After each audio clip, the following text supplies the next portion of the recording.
Next है transmission of impulse. Nerve impulse का transmission होता है एक न्यूरॉन से अनदर न्यूरॉन में जंक्शन के हेल्प से, जिसको कि साइनेप्स बोलते हैं। साइनेप्स का फॉर्मेशन होता है प्री साइनेप्टिक न्यूरॉन के मेम्ब्रेन से एंड पोस्ट साइनेप्टिक न्यूरॉन के मेम्ब्रेन से। And pre synaptic neuron and post synaptic neuron के बीच में जो गैप रहता है, हो भी सकता है या नहीं भी हो सकता है, उस गैप को बोलते हैं साइनेप्टिक क्लेफ्ट।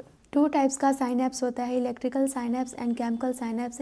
इलेक्ट्रिकल साइनेप्स में जो pre and post synaptic neuron का मेम्ब्रेन रहता है उसके बीच में कोई भी गैप नहीं रहता है, मतलब कि एकदम क्लोज रहते हैं। तो इससे करंट जो रहता है वो डायरेक्टली फ्लो कर जाता है एक न्यूरॉन से अदर न्यूरॉन्स में। ट्रांसमिशन जो इम्पल्स का होता है इलेक्ट्रिकल साइनेप्स से, ये बहुत ज़्यादा सिमिलर होता है जिस टाइप से सिंगल एक्सॉन से इम्पल्स का कंडक्शन होता है।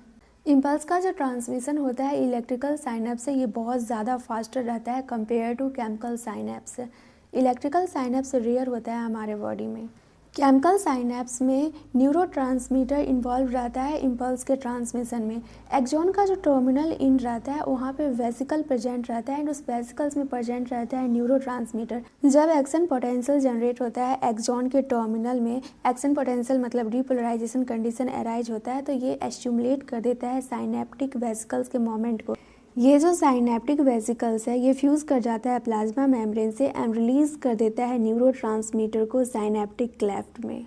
ये जो न्यूरोट्रांसमीटर रिलीज हुआ है साइनेप्टिक क्लेफ्ट में, ये बाइंड कर जाता है रिसेप्टर से। रिसेप्टर प्रेजेंट होता है पोस्ट साइनेप्टिक मेम्ब्रेन पे। जैसे ही ये बाइंड करता है पोस्ट साइनेप्टिक मेम्ब्रेन से, आयन का चैनल ओपन हो जाता है एंड आयन इसमें एंट्री करने लगता है। जैसे ही आयन एंट्री करता है, जनरेट होता है new potential post synaptic neuron में। ये जो न्यू पोटेंशियल होता है ये एक्साइटेटरी भी हो सकता है या इनहिबिटरी भी हो सकता है। ये फिगर दिया गया है एक्सॉन टर्मिनल एंड साइनेप्स का। तो यहाँ पे देख सकते हैं ये एक्सॉन है, ये एक्सॉन टर्मिनल है, ये साइनेप्टिक वेसल्स है, ये प्री साइनेप्टिक मेम्ब्रेन है। प्री साइनेप्टिक मेम्ब्रेन जो रहता है ये एक्सॉन के एंड में रहता है एंड ये रहा साइनेप्टिक क्लेफ्ट जो बीच में स्पेस है। एंड ये जो रहा ये पोस्ट साइनेप्टिक मेम्ब्रेन है। पोस्ट साइनेप्टिक मेम्ब्रेन डेंड्राइट्स में रहता है एंड ये रहा रिसेप्टर। साइनेप्स का फॉर्मेशन होता है pre synaptic membrane, synaptic cleft and post synaptic membrane से। नेक्स्ट है सेंट्रल न्यूरल सिस्टम। ब्रेन जो होता है ये सेंट्रल इंफॉर्मेशन प्रोसेसिंग ऑर्गेन होता है हमारे बॉडी का एंड ये एक्ट करता है कमांड एंड कंट्रोल सिस्टम के जैसा। ब्रेन कंट्रोल करता है वॉलेंट्री मोमेंट को, बॉडी के बैलेंस को एंड थर्ड में दिया गया है ये इनवॉलेंट्री ऑर्गेन के फंक्शन को भी कंट्रोल करता है। इनवॉलेंट्री ऑर्गेन में लंग्स, हार्ट, किडनी आता है। फोर्थ में thermo regulation, hunger and thrust को भी कंट्रोल करता है। फिफ्थ में दिया गया है किरकैडियन 24 आवर राइथम, इसका मतलब होता है स्लीप वेक साइकिल को भी कंट्रोल करता है। एंड सिक्स में दिया गया है ये इंडोक्राइन ग्लैंड के एक्टिविटीज़ को भी कंट्रोल करता है एंड ह्यूमन बिहेवियर को भी कंट्रोल करता है। ब्रेन जो होता है ये साइट होता है vision, hearing, speech, memory, intelligence, emotion and thought के प्रोसेसिंग का। स्कल ब्रेन को प्रोटेक्ट करता है। स्कल के अंदर ब्रेन कवर रहता है क्रेनियल मिनेंजेस से। क्रेनियल मिनेंजेस जो रहता है इसमें 3 लेयर प्रेजेंट रहता है। फर्स्ट लेयर को बोलते हैं ड्यूरामेटर जो कि आउटसाइड में रहता है। सेकंड में आता है आर्किनॉइड जो कि मिड लेयर में रहता है, ये बहुत ज़्यादा थीन रहता है। थर्ड में पियामीटर आता है जो कि ब्रेन टिश्यू से कॉन्टैक्ट रहता है एंड ये इनर लेयर होता है। ब्रेन को डिवाइड किया गया है 3 मेजर पार्ट्स में। फर्स्ट है फोर ब्रेन, सेकंड है मिड ब्रेन एंड थर्ड है हिंड ब्रेन। ये डायग्राम दिया गया है ह्यूमन ब्रेन का। फोर ब्रेन में आता है cerebrum, thalamus and hypothalamus. Cerebrum जो होता है ये मेजर पार्ट होता है ब्रेन का। फिर आता है मिड ब्रेन। नेक्स्ट है हिंड ब्रेन। हिंड ब्रेन में कंसिस्ट रहता है पोन्स, सेरिबेलम एंड मेडुला। ये दिया गया है कॉर्पस कैलोसम एंड ये है सेरिब्रल एक्यूडक्ट। नेक्स्ट है फोर ब्रेन। फोर ब्रेन में कंसिस्ट है सेरिब्रम, थैलमस एंड हाइपोथैलमस। एक डीप क्लेफ्ट टाइप का होता है जो कि डिवाइड कर देता है सेरिब्रम को 2 हाफ्स में, राइट एंड लेफ्ट में, जिसको कि सेरिब्रल हेमिस्फीयर बोलते हैं। हेमिस्फीयर को कनेक्ट करता है एक नर्व फाइबर टाइप का रहता है वो, उसको बोलते हैं कॉर्पस कैलोसम। सेल के लेयर से कवर रहता है सेरिब्रल हेमिस्फीयर जिसको कि बोलते हैं सेरिब्रल कॉर्टेक्स एंड इसको बोला जाता है ग्रे मैटर क्योंकि यहाँ पे न्यूरॉन प्रेजेंट रहता है। न्यूरॉन में भी सेल बडीज के ही कारण यहाँ पे ग्रे कलर दिखाई देता है। सेरिब्रल कॉर्टेक्स में कंटेंट रहता है motor area, sensory areas and large region present रहता है जो कि ना तो सेंसरी होता है ना मोटर होता है। इस रीजन को बोलते हैं एसोसिएशन एरिया जो कि रिस्पॉन्सिबल होता है कॉम्प्लेक्स फंक्शन के लिए।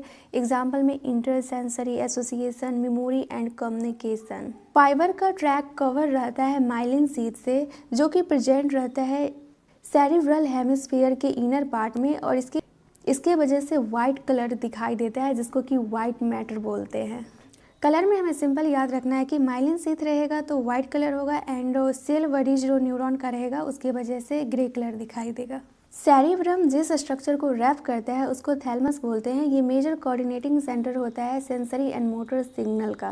थर्ड है हाइपोथैलेमस। हाइपोथैलेमस प्रेजेंट रहता है थैलमस के बेस पे। इसमें कंटेंट रहता है नंबर ऑफ सेंटर जो कि कंट्रोल करता है बॉडी टेम्परेचर को, ईटिंग के लिए, ड्रिंकिंग के लिए। हाइपोथैलेमस में ही प्रेजेंट रहता है न्यूरोसेक्रेटरी सेल का ग्रुप जो कि सेक्रेट करता है हार्मोन और उस हार्मोन को बोलते हैं हाइपोथैलेमिक हार्मोन। सेरिब्रल हेमिस्फीयर में जो इनर पार्ट रहता है एंड डीप स्ट्रक्चर अमाइगडाला, हिप्पोकैम्पस, ये सब फॉर्म करता है कॉम्प्लेक्स स्ट्रक्चर जिसको कि बोलते हैं लिम्बिक लोब और limbic system. Limbic system hypothalamus के साथ मिलके रेगुलेट करता है सेक्सुअल बिहेवियर के एक्सप्रेशन को and emotional reaction and motivation को। इमोशनल रिएक्शन में आता है excitement, pleasure, rage and fear. Next है midbrain. Midbrain located रहता है थैलमस हाइपोथैलेमस जो कि पार्ट है फोर ब्रेन का एंड हिंड ब्रेन का जो पार्ट रहता है पोन्स इसके बीच में प्रेजेंट रहता है। मिड ब्रेन से एक कैनाल पास करता है जिसको कि बोलते हैं सेरिब्रल एक्यूडक्ट। मिड ब्रेन में जो डोर्सल पोर्शन रहता है उसमें कंसिस्ट रहता है 4 राउंड स्वेलिंग लॉब्स जिसको कि बोलते हैं कॉर्पोरा क्वाड्रिगेमिना। नेक्स्ट है हिंड ब्रेन। हिंड ब्रेन में कंसिस्ट रहता है pons, cerebellum and medulla. Medulla को ही मेडुला ऑब्लिगेंटा बोलते हैं। पोन्स में कंसिस्ट रहता है फाइबर का ट्रैक जो कि इंटरकनेक्ट रहता है ब्रेन के डिफरेंट रीजन से। मेडुला ब्रेन को कनेक्ट करता है स्पाइनल कॉर्ड से। मेडुला में कंटेंट रहता है सेंटर जो कि कंट्रोल करता है रिस्पायरेशन को, कार्डियोवैस्कुलर रिफ्लेक्सेस को एंड गैस्ट्रिक सेक्रेशन को। ब्रेन स्टेम में आता है midbrain, pons and medulla oblongata. Brain stem जो होता है ये कनेक्शन होता है ब्रेन एंड स्पाइनल कॉर्ड के बीच का।